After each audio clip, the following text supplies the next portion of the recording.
This is Cerebral Cinema. Movies of the mind.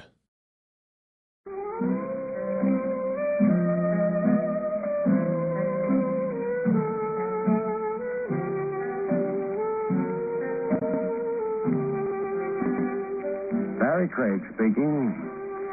There's a popular notion people have about confidential operatives. Stop any guy on the street and ask him. The notion? Steam-heated love, or, as the French say, amour. My classification of workers always got a blonde on one arm, another blonde in his lap, and a third blonde in his eye. So people think. The truth, as a matter of fact, is people are so right. Textbook biology aside, the true reason for our howling success with the ladies is our fatherly appeal. It's women looking for the male protection they missed since the carefree days of the cradle. It's the unladylike search for the strong, dominating male who knows all the answers.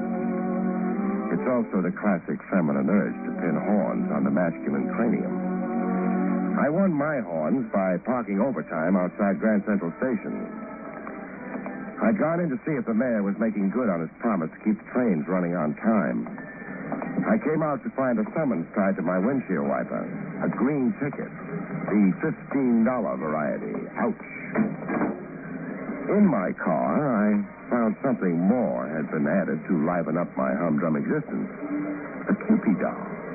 Painted a rainbow pink with saucer eyes, and blowing so many scents over me, I got an immediate perfume jag. Isn't there some mistake? No. You, didn't mistake this for public hack? No. Then, I'm in the wrong car? Are you? I'll check. Well, keys fit the ignition. The car belongs to me. Oh, how wonderful. But you don't. How sad. Funny. Funny? I always wondered just how the future Mrs. Barrie Craig would happen along. Run into me turning a corner? Or come to me with a letter of introduction from my Uncle Hess in Allentown? You're disappointed it's like this. I'm frightened. Frightened? My blood pressure. 10 more points, and I'm flying with the angels. Oh, then you like me. We'll get married and have 6 kids. 7. 7's a lot of laundry. We'll live in the country. I'm allergic to marigolds. A picture wall looking out on green fields. Comes August, I sneeze and my eyes get red. We'll name the children Tommy. Not all 6 of them. 7. Oh, I did want one daughter. What will I call you when I'm hunting high and low for my company? 3. And when I want help with the supper dishes? Barrie. And when we toast marshmallows and reminisce about how we first came to meet, what should I remember? How I hid in your car to escape the dragon. The dragon? A repulsive little man who follows me. Where did he follow you from last? Connecticut. He was on the train. From Connecticut to my car? Yes. I see. Where is Mr. Repulsive right now? Behind us. Behind us. In the gray coupe. He's waiting to follow us when you pull away. I'll fix that.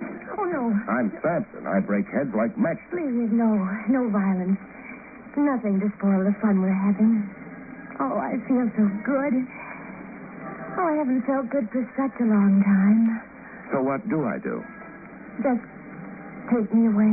With a chaperone on our tail? You're capable and clever. Huh. I shake guys like salt out of a shaker. I knew you were equal to the dragon.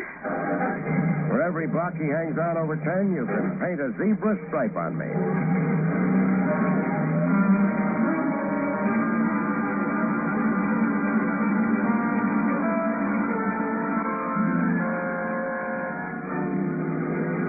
In no time, I had more zebra stripes than skin. The repulsive dragon hung on for 10 blocks, then 30 more, then through the Holland Tunnel, way into Jersey. I hung up a new highway speed record, but the gray coupe stayed in the money. Your dragon drives like he was born to the wheel. But you're so much better. All of a sudden, baby, I'm not so sure. I got off the highway, snaked up and down deserted side roads. I followed the moon across rocks and stumps of forest like my car was a Jeep, but the gray coupe hung on. Hung on close enough to point up the risks in my undertaking. The dragon's spitting fire at us, baby. He's shooting at your tires. Oh, you're wrong about the tires. Oh, Barrie, you've been hit. How are you going to like me with a dimpled elbow? In front of him like this, we're a nice, lush target. Oh, you're not stopping. I've run out of road. Dead end ahead. Oh, but we can't. Look, he's crashed. Yeah, he has. That will teach him to shoot and drive at the same He time. ran into a tree. Remind me to kiss the tree. Let's go offer our condolences. Wait. I almost forgot. Got a dime handy? A dime? Oh, yes. Here. But why? I'm throwing it to Finnegan. For luck. It was Finnegan who made the gray coupe crash in the nick of time. Oh. You understand? Yes. Finnegan's your good angel. Oh, I almost forgot to... Let's see. A quarter. I'm throwing it to Mrs. Rumpelheimer, my good angel. You're growing on me, baby. No question about it. You're really growing on me.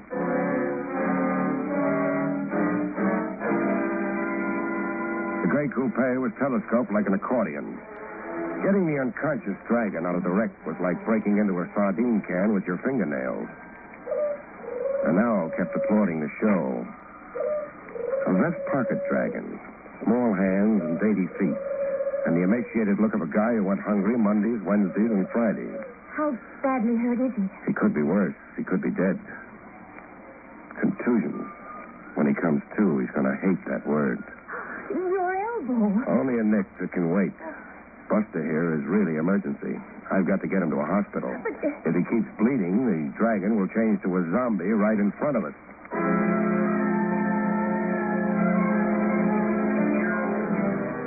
Get a perfume jag on and your brain takes to the hills.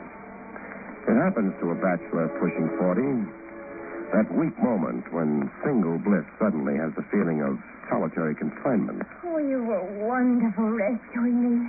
The congressional medal goes to that tree. To do what you did for me in blind faith. All through history, men have gone blind and boneheaded over a Cupie doll.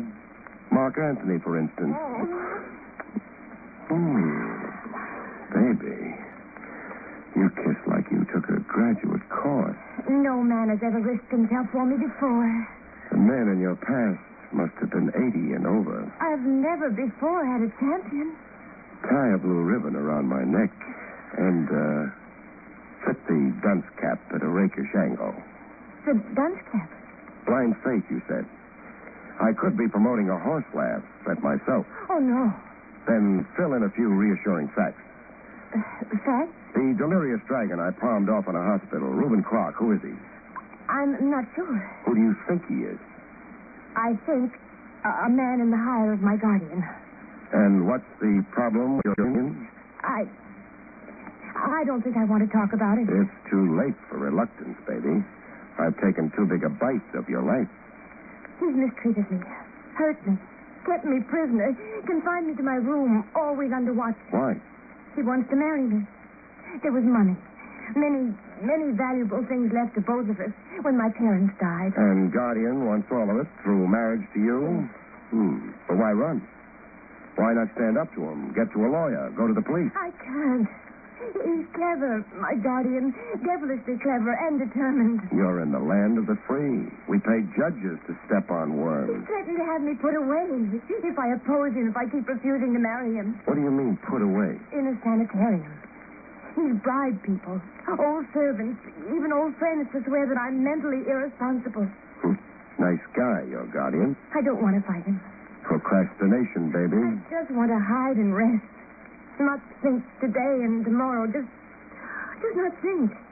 I've been trapped in a nightmare, in a hideous nightmare. Sure you have. It's up to your ears. You want a breather. Nothing to fret over. Just pass the time. And have fun. Like the fun we were having. 6 kids. 7. During this breather, where do you want to be? Anywhere. Where only you can find me. Okay. I know a country shack owned by a friend of mine over at Scotch Plains. It won't be in use until May 1st, and I know where the key is. Oh, you're wonderful. You'll be the guest of a certain Lieutenant Trev Rogers, only he won't know it. It's Rogers' shack. I'll stock you up with groceries and look in now and then. I'll take you over to it. Just one more fact to file away. Who and where is your guardian? I'd rather not at present. No, you can trust me. My word on it. I won't make a move until you agree to it. My guardian is Jeffrey Foley. We live in Tuxedo Grove Heights, Connecticut.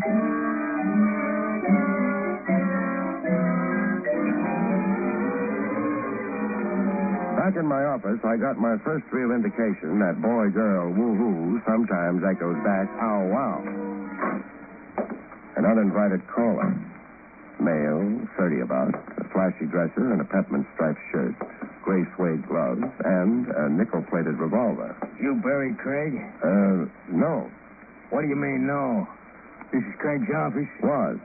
I took over this morning. I'm a distant cousin. Then where's Craig? Passed away.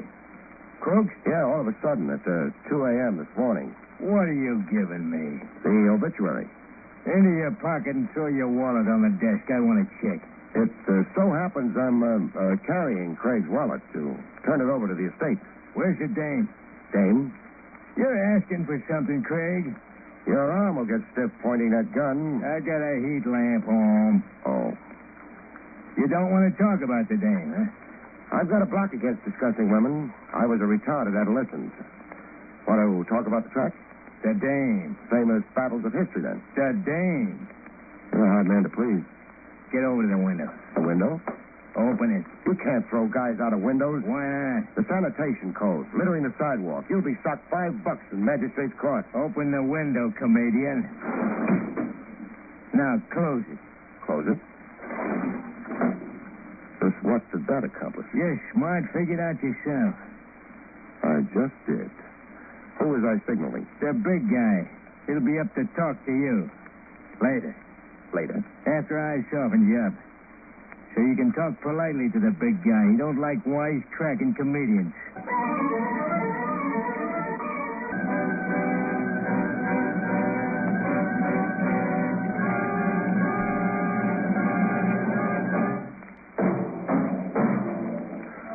I awoke in a fog.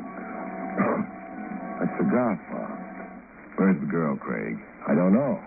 She thanked me for the lift and got off at Battery Place. I don't think so. You'll have to take my word on it. Temporarily, perhaps. I'm fairly resourceful at proving liars to be liars. The dude's arm weary right now. I'm also a vindictive man when lied to. My one great failing. Who hasn't got one flaw in his character? You're, a practical man, Craig. Is that a cash bribe developing? Modest gesture of goodwill. $1,000? Keep your money in your pocket. You're not tempted? Only curious. What makes the girl worth $1,000 on the hook? That doesn't concern you. It had better not concern you. You're a fool, Craig. Lochinvar riding for a fall. Who's Lochinvar? You're championing a girl you know nothing about. Whatever she told you, Craig, you can be sure it's pure invention. I'm only sure you're after her, and you ring counterfeit. Craig, I warn you. And that stooge in a peppermint shirt you use for a calling card. You don't really think you can whistle me over to your side? All right. Hide the girl, play the hero, and the idiot. There's a keg of dynamite under you, Craig. Oh, if only you could free your eyes of stardust.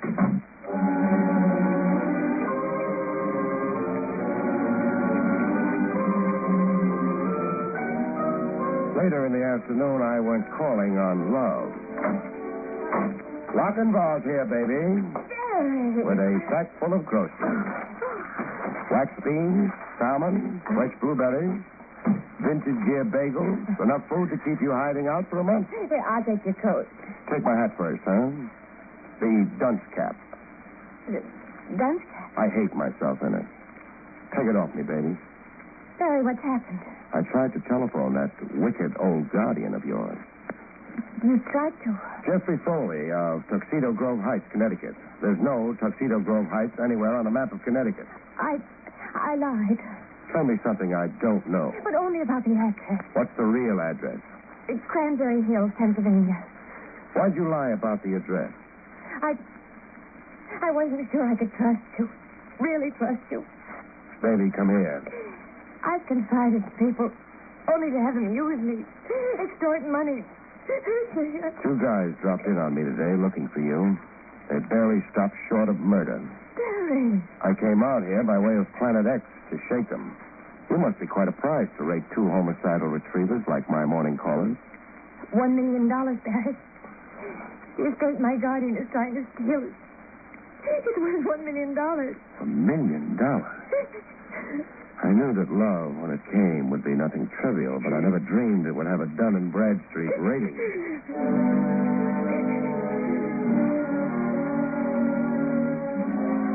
A perfumed doll cries on your shoulder, and reality drowns in a tub of tears. Cupie knew her way to my heart, like there was a neon sign on my chest saying, "Enter here."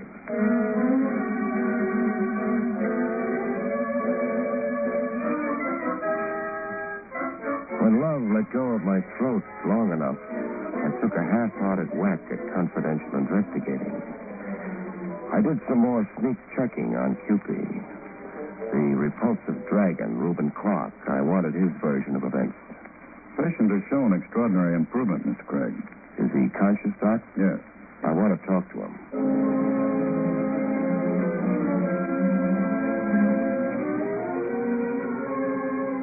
The dragon talked like a guy kicking himself around the block. I first saw the girl on the train. Cerise Foley. I never knew her name. Oh, no. Look, let me tell it my own way. All right, tell us. Well, it was in the club car. She sat across the aisle from me, looking peculiar. Looking peculiar. A little loony, humming little ditties, then winking over to me, then laughing to herself. Are we talking about the same girl? Look, I'm talking about the chick you made me chase all over Jersey. Keep talking. Well, the way it was, I figured an easy pickup. You're trying awfully hard for a bust on the snooze. You asked me to tell you, and I'm telling you. Okay, tell me. Well, I'm a guy like any other guy. Good looker like this chick wants to be sociable, so I... Stop embroidering it, Buster. So what'd you do, marry her or something? You took the seat beside her. Then what? Well, we got to talking, getting acquainted. I told her how I was a hardware salesman fresh in from Binghamton. I don't want to know your Well, pedigree. she told me she was Princess something or other, traveling what word am I muffing? Incognito. Yeah, incognito. Well, her uncle was a Maharaja somewhere, and she was here on a secret mission for him. To raise cash, she said. The Maharaja was stone broke. You're making this up. Well, I thought she was until I got a peek into that overnight bag she kept on her lap. What was in the bag? Jewels. The stuff the Maharaja sent her here to sell off. Jewels, mister. Enough jewels to make you go clean off your rocker. Like you went. Yeah, like I went.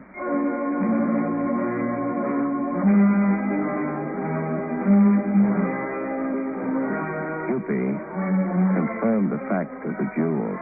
Yes, Barrie. I have jewels. Many, many jewels. Bracelets, brooches, rings. Oh, right here in my overnight bag. See? They're real? Well, yes, of course. Where did you get them? I asked, where did you get them? You're hurting me, No Barrie. phony story about a guardian or a Maharaja. I want the truth. I stole them. Who from? Jeffrey Foley. Of Cranberry Hills, Pennsylvania? No. Oh, he really lives in Meadow Farms, New York. I worked for Mr. Foley as an upstairs girl. You were Foley's maid? Yes. He was a brute. And Mrs. Foley, too. They mistreated me, humiliated me. So you made off with a fortune in jewels? Yes. Baby, put your hands out nice and straight. Put my hands out. I'm handcuffing you and tying you up so you stay put in my absence. Where are you going? Away from that sweet, sappy, daffy kisser of yours so I can think. Grand larceny, baby, with yours truly accessory after the fact.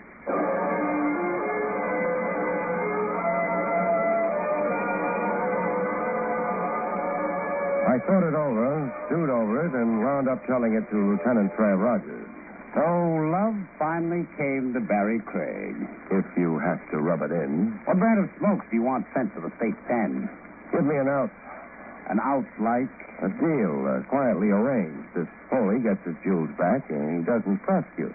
Where's the girl in the swag now? When I tell you, don't blow a fuse. What's that supposed to mean? Your shack up in Scotch Plains, where you cool off July and August. What about my shack? The girl's been hiding out there. She's there now. Craig, of all the crud. But I didn't think you'd mind. You didn't think I'd mind a common thief and a moonstruck admirer and an accomplice. Now, Craig, you're under arrest, and so is your Cupie doll. The minute I arrive in Scotch Plains.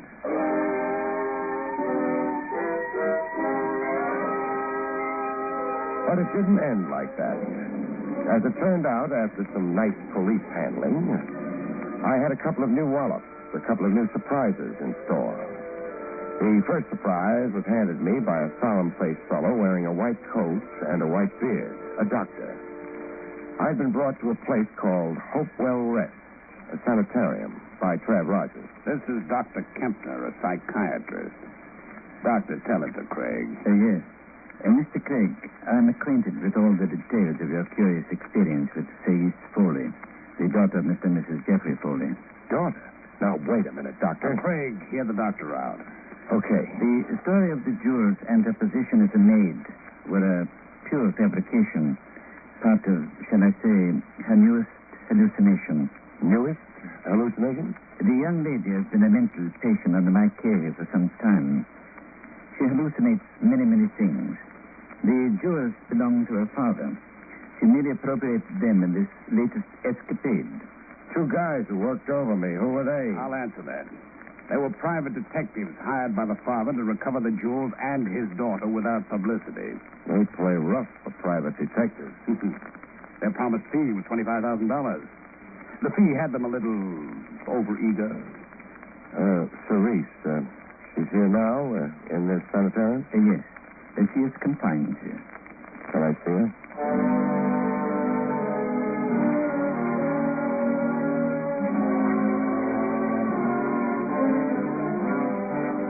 Prize number 2 added some gray hairs to the few I already had.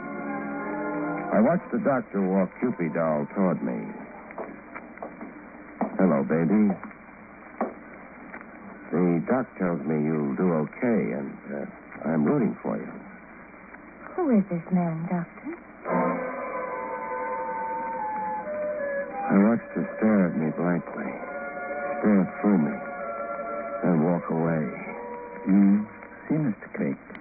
She looked right through me, as if she didn't know me. She does not know you. That is another symptom in a hallucination. An element of amnesia, shall we say. She forgets the escapade and her companion in it totally. You mean she'll never remember me? Never know me? I mean, you must forget her. You were her good friend for a day. And now, it is another day. You'll get over it, Craig. It'll hurt a while, but you'll get over it. Yeah, I'll get over it. That cut you made, Trev, what was it again? Oh, yeah. Love comes to Barrie Craig. Good night, folks. See you next week.